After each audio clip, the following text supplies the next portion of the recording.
Time to take a look at your money here on Good Morning Quad Cities. But first, let's start with your weekly stock market recap.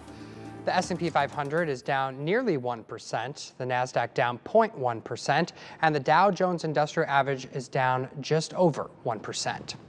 On Thursday, Apollo Asset Management announced that it had struck a deal to purchase local aluminum products manufacturer Arconic in a reported deal worth $5.2 billion. Apollo will assume the roughly $1.6 billion in debt currently held by Arconic, and the proposed deal is expected to close in the second half of the year, pending both regulatory and shareholder approval. And financial advisor Mark Ravicheski is joining us now live to talk more about this. Good morning, Mark. Hey, good morning to you. Great to see you again, David. Yeah, you as well. What can you tell us about Apollo Asset Management? Who are they and what exactly do they do?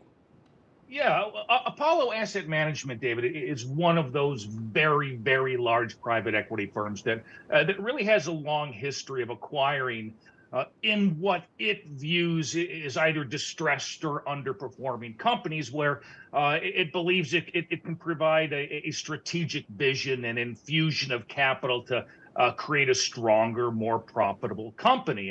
And over the past few years, Apollo has made a number of fairly high-profile acquisitions.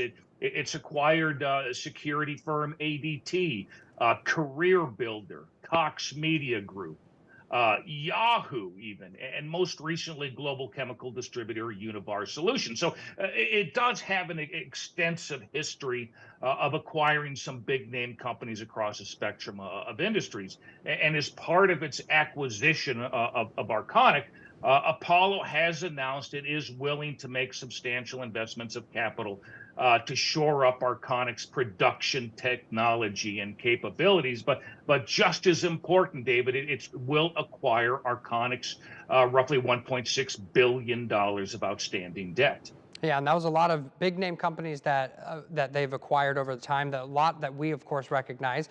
Do you think the sale of Arconic is indicative of the broader manufacturing sector, and do you think that we'll see similar acquisitions of other manufacturers? I think the broader landscape for these types of acquisitions is dwindling.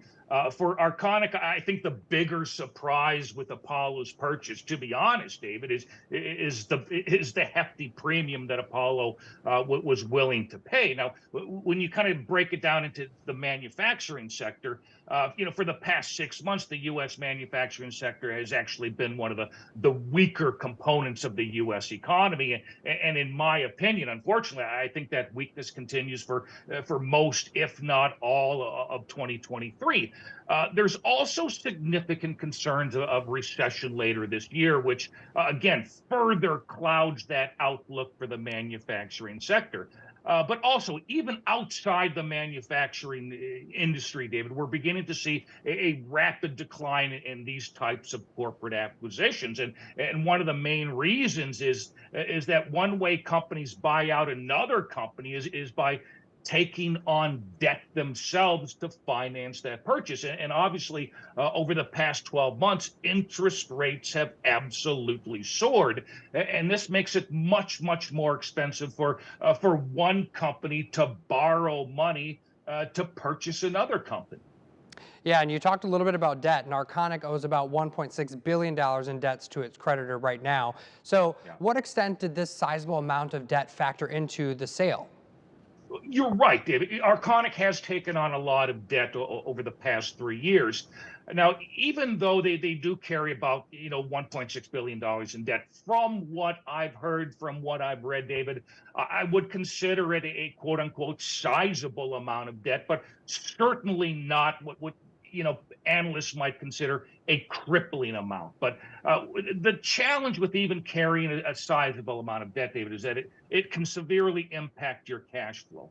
Arconic has to allocate a lot of cash just to satisfy the principal and interest payments on that $1.6 billion in debt that it owes its creditors. And that's a lot of cash, David, that can't be used to invest in your workforce, buy new machinery, equipment, technology.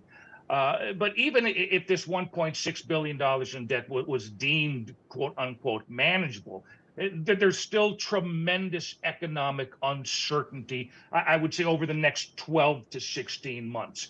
If the US economy does go into a recession, or worse, if we do see some type of global recession that maybe stretches into 2024, that would likely further restrict Arconic's ability to generate revenues and ultimately a steady supply of cash. All right, Mark, it'll be interesting to see how this all plays out for the 2,400 workers that work there. Thank you so much. We will see you next Monday. Enjoy the rest of your week, David. Good seeing you again. You as well. Thank you.